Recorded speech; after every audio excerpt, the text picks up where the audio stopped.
কিভাবে? আল্লাহ নবী সাল্লাল্লাহু আলাইহি ওয়াসাল্লাম বলেন, মান কানা ইউমিনু বিল্লাহি ওয়াল ইয়াউমিল আখির ফালইউকরিম জারাহু। তোমাদের ভিতরে যদি কোন ব্যক্তি পরিপূর্ণ মুমিন হয়, তাহলে সে যেন তার আত্মীয়র সাথে ভালোভাবে আত্মীয়তা করে। আত্মীয়র সাথে ভালোভাবে আত্মীয়তার বন্ধন যেন বজায় রাখে। আত্মীয় আসলে তাকে যেন মেহমানদারি করে। কি করে? এই মেহমানদারি সম্পর্কে 2 দিন ব্যাপী আলোচনা করেছে, 2 সপ্তাহ। এখন এই সম্পর্কে আলোচনা নেই, সামনে যায়।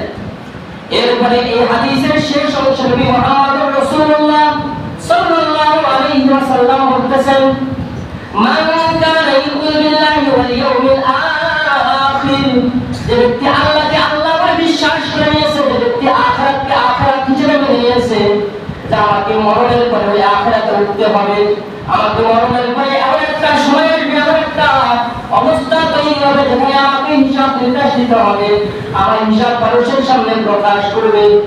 যারা এই আখিরাতকে যারা বিশ্বাস করে নিয়েছে, আল্লাহ হাবিব সাল্লাল্লাহু আলাইহি ওয়াসাল্লাম বলতেছেন, ফালিয়াকুল খায়রান আও লিয়াসমুত।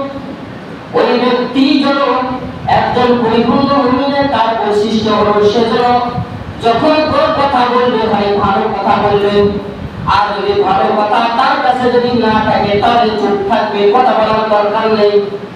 ফালিয়াকুল খায়রান আও লিয়াসমুত। যদি ভালো কথা বলার প্রয়োজন মনে করে তাহলে বলবে, আর যদি কথা বলার প্রয়োজন না মনে করে তাহলে অহেতুক কথা বলে সময়কে নষ্ট করবে না। তার হলো পরিপূর্ণ মুমিন। তাহলে একজন পরিপূর্ণ মুমিন সে তার কোনদিন প্রতিবেশীকে কষ্ট দিবে না। একজন মুমিন তার আত্মীয়তার সাথে আত্মীয়তা ছিন্ন করতে পারে না। একজন মুমিন তার ওই এমন ভাবে আরেকজন মুমিনকে হত্যা করতে পারে না। একজন মুমিন আরেকজনকে হত্যা করতে পারে না, আরেকজন হত্যা করতে পারে না।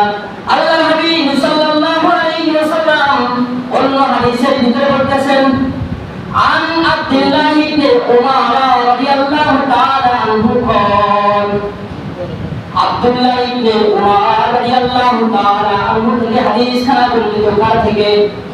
আব্দুল্লাহ ইবনে উমর রাদিয়াল্লাহু তাআলা আনহু থেকে হাদিস খানা বর্ণিত। তিনি বলতেছেন, নবী করিম সাল্লাল্লাহু আলাইহি ওয়াসাল্লাম বলেন, লা তুকসিরু কালামা বিগাইরি যিকরিল্লাহ, লা তুকসিরু কালামা বিগাইরি যিকরিল্লাহ। তোমরা অতিরিক্ত কথা বলবে না। লা তুকসিরু কালামা, তোমাদের কথা যেন বেশি না হয়, বিগাইরি যিকরিল্লাহ, আল্লাহর জিকির করে।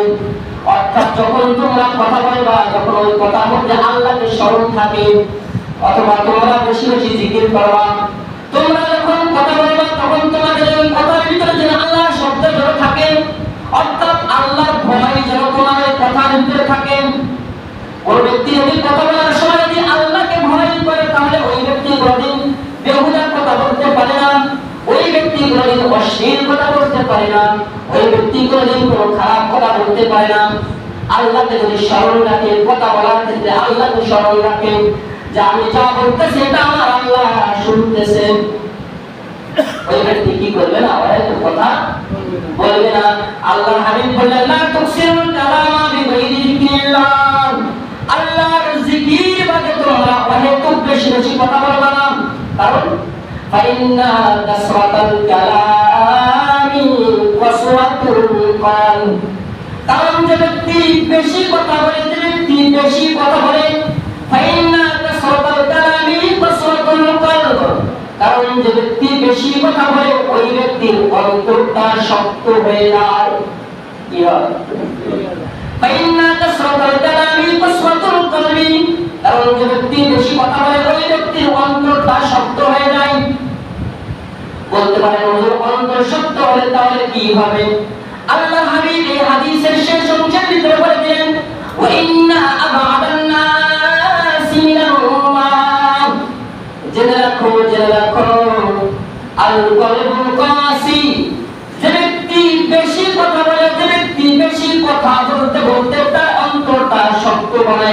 গেছে। ফাইন্না আবাদাল্লাহি, কারণ ওই ব্যক্তি কাল কিয়ামতের ময়দানে ফাইন্না আবাদাল্লাহি মিনাল্লাহি আল কলবুল কাসি, যার অন্তরটা শক্ত হয়ে গেছে, যার অন্তরটা শক্ত হয়ে গেছে, ওই ব্যক্তি আল্লাহ তাআলার থেকে দূরে সরে যায়।